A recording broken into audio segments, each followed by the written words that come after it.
All right, what's up guys? So just got done with a recovery run, an easy run that's on my 6-week training plan running schedule.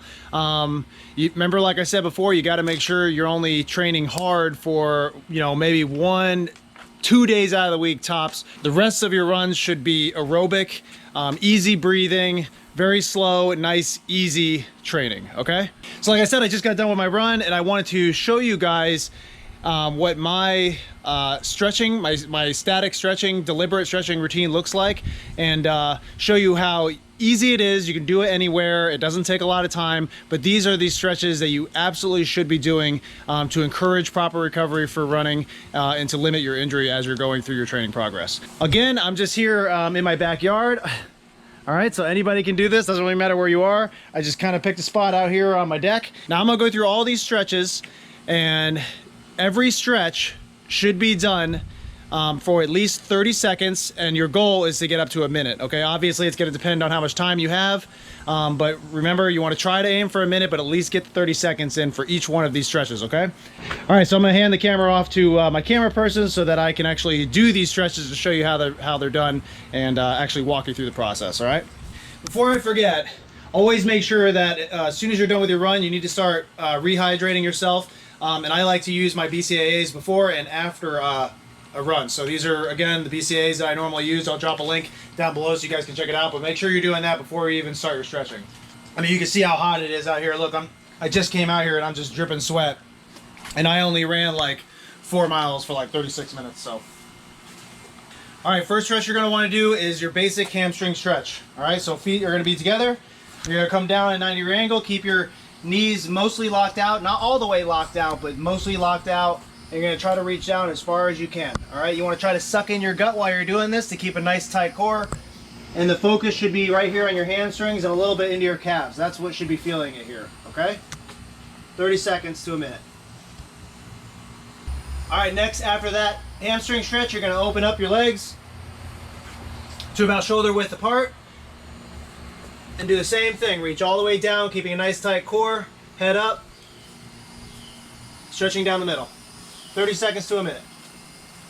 Now remember, while you're doing this, you got to try to keep your head up. Don't be like keeping your head down, because what's going to happen is you might end up getting a little dizzy and you might end up actually passing out. So just remember to keep your head up. Make sure to keep your breathing nice and easy.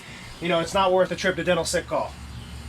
Once you're done with that, you're going to find yourself a place to grab onto, and you're going to work on quad stretches, okay? You're going to do one leg at a time, and you're going to do what I like to call like cross quad stretches, okay? So you're going to put your hand onto something just to stabilize yourself. You're going to use the opposite hand to grab the opposite ankle and pull the quad back.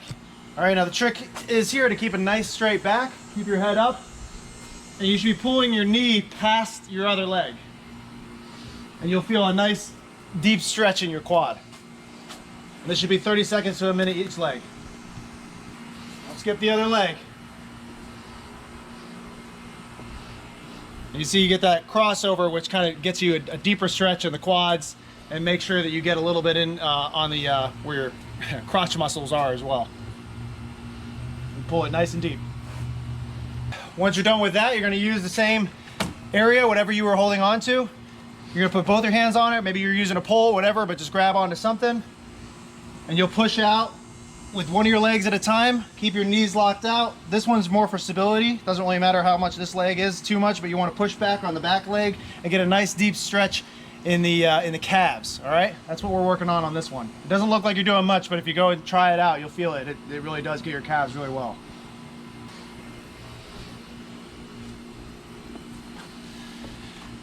All right, now we're gonna go down and put our butt on the ground.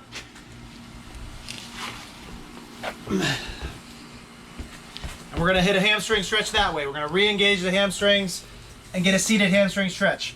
Your knees should be locked down all the way down. It shouldn't be looking like this. This is cheating. You're not really getting much out of this. Keep a nice tight core, head up, stretch as far as you can. I can kind of get my toes. Some days I can get my toes, some days I can't. Today it's not so good. All right, but I want to try and get as far as I possibly can. You'll also feel it in your back area here as you're stretching. So this is a really good stretch to do. Don't skip this stretch. 30 seconds to a minute.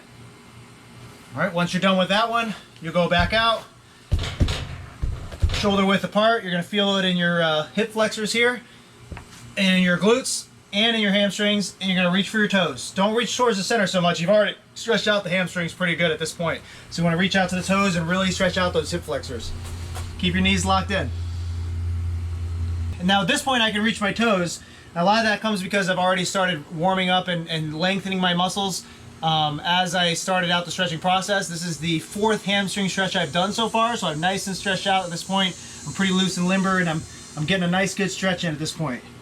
All right, minute done with that, we're gonna transition into what's commonly known as the butterfly, but this is like the crotch stretch, right? So you're gonna put your feet together like this and bring them in as far as you possibly can. Don't go too far because you don't want to tear anything on the inside here. And I'm sorry for the angle, but I think you guys need to get the idea. Don't go too far in, but get as far as you can where it's mostly comfortable. Make sure you're pushing down your knees with your elbows here to get a nice good stretch. You should be feeling it right here in the crotch area, which is really important. A lot of people forget to stretch out the crotch, all right? Got to do that. Last thing you want is like a crotch injury. And as you're doing this, you'll get looser as you're going through your 30 seconds to a minute.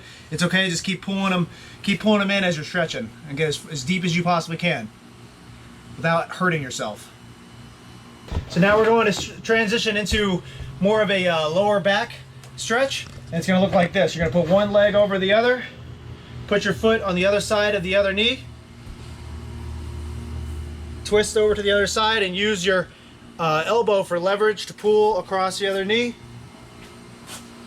And stretch out that lower back. Get a nice good twist in. Again, you gotta be careful with this stretch. You don't wanna like go too hard, too fast. All right, nice and easy, nice and slow. Make sure you don't hurt yourself. And you'll feel it right here in the hip flexor, you'll feel it in the lower back. And for you guys that like, start feeling it, you airborne guys and stuff like that that feel sciatic muscle pain and stuff like that, this is a really good stretch to do to relieve some of that pain. All right, make sure you get both sides. All right, we're coming down to it. 2 more stretches to go. All right, we're gonna go into another calf stretch. It's gonna be 1 calf at a time, okay? And it's gonna look like this. You're gonna go up, like the push-up position. You're gonna arch your back, put your butt in the sky. Keep your knees nice and tight.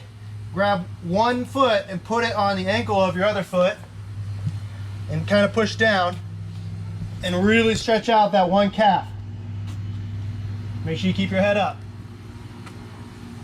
And you'll feel this really deep in the calves. It's actually really important to get a good stretch in the calves because if you have tight calves, it's going to cause a lot of, the shin splints that you feel, knee problems. A lot of that is because your calves are too tight. Okay, so calf stretches are actually way more important than you think. Make sure to get both. Make sure your knees nice and locked out and you get a really nice stretch in the calf.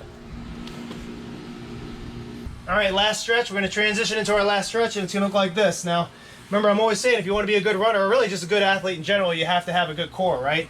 So you have to make sure you're at least stretching out the core a little bit. Now, we've stretched out the core throughout this process because I told you to keep a nice tight core. You're using a lot of core muscles as you're going through a lot of these stretches, but this one's going to deliberately stretch the ab muscles and it's going to look like this.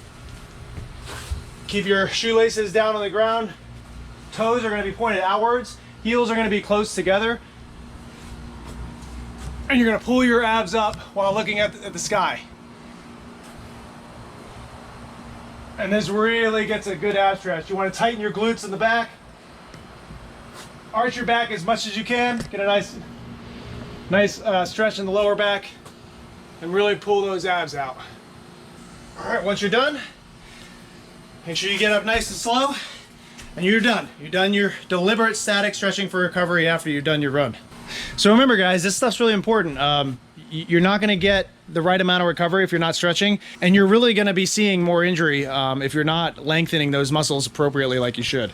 Also, before you get into the stretching, make sure after any run that you do, you should be doing some sort of deliberate cool down, whether that's like a quarter mile, half mile, a mile, depending on your running program, but there should be some sort of deliberate cool down where you're really just kind of, jogging at a super slow pace just to bring that heart rate down, just to come back down to reality, get your breathing caught up and get ready for your stretching. Okay, so make sure you add some sort of cool down run into your running routine as well before you even start getting into the stretching. Now remember guys, I can't stress this enough, as you're doing these stretches, you really do need to make sure you keep your head up, Keep your esophagus nice and open, and make sure that you're breathing nice and deep the entire time, okay? The last thing you want to do is be so focused on your stretching that you limit your breathing and you end up passing out, okay? That happens. I've seen that happen. Okay, I saw a guy like doing the hamstring stretch, didn't have his head up, fell face forward, cracked his front tooth, and went to dental sick hall, and that's where I get my not worth a trip to dental sick hall joke from, okay? So it's a real life story. Don't let that happen to you.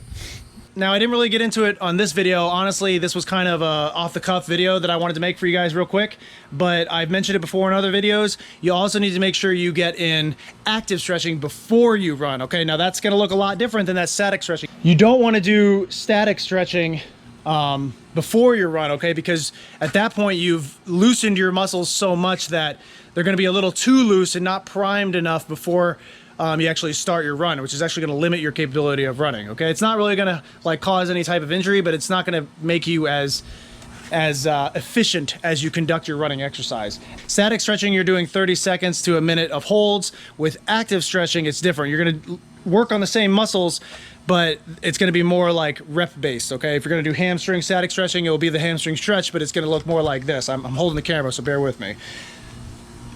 You know, like 1, 2, 3, you know what I mean? That's active stretching. You might do like 10 reps, something like that. You might open up the hip flexors by doing leg swings like that, okay?